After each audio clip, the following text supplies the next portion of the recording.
Well, at first they thought it was a natural disaster, but it turned out to be a mine collapse. As the ground gave way in a Black Hawk neighborhood, dozens of families had their lives uprooted. And now they're coming together to build a lawsuit against Meade County.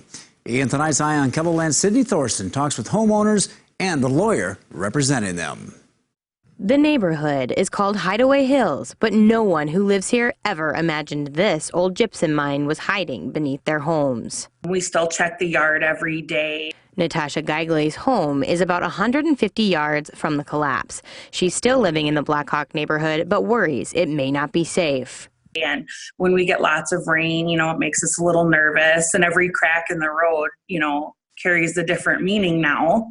GEIGLE says the emotional stress is starting to affect her family and her neighbors. There's just so many unknowns, and I think that is a huge issue with most everyone in this neighborhood, especially the evacuees.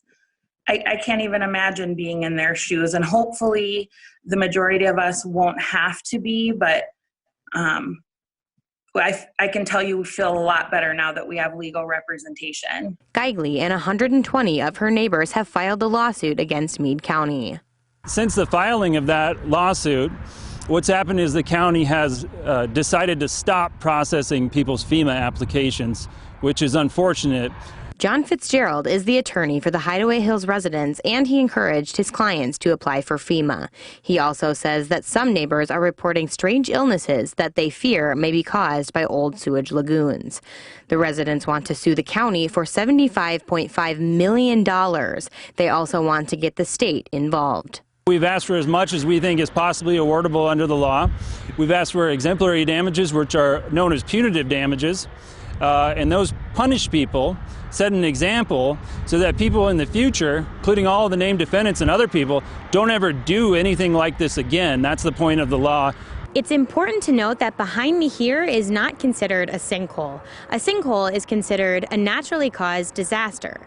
But what caused this collapse was actually the mine that lies beneath this neighborhood, which makes it a man-made disaster. And that's why some of the neighbors believe the county should be held accountable.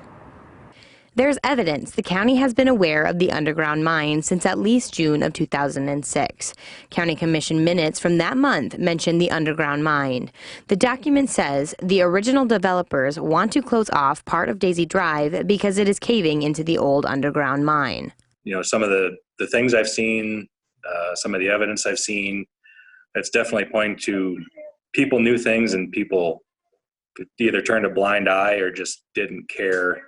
So it's very obvious that stuff like that went on, and that's probably the most frustrating thing. Those frustrations can be felt throughout this neighborhood. CARISA GERVING was evacuated from her home when she started to see her yard and even the floor in her house shifting. Right now we're living with my in-laws, so we are fortunate that way. They just live in Somerset, so we're not too far away. It is kind of inconvenience that we are 7 people living in one house, and my in-laws weren't expecting to have 3 children back in the home. Like her neighbors, GERVING initially thought the county would cover the costs and she would be able to receive the full value of her home. However, she says that's not the case. At the very least, we want the value of our home. We've been here 5 years. Houses are much more expensive right now. If we start over with no down payment or nothing to show for it, it's hard to move forward. GERVING says if the bank forecloses on her home, she doesn't know if she'll be able to afford another place to live. And losing her house has been a heartbreaking experience. This was the first house I was able to give my teenage daughter. And my son, all of his best friends live on this street.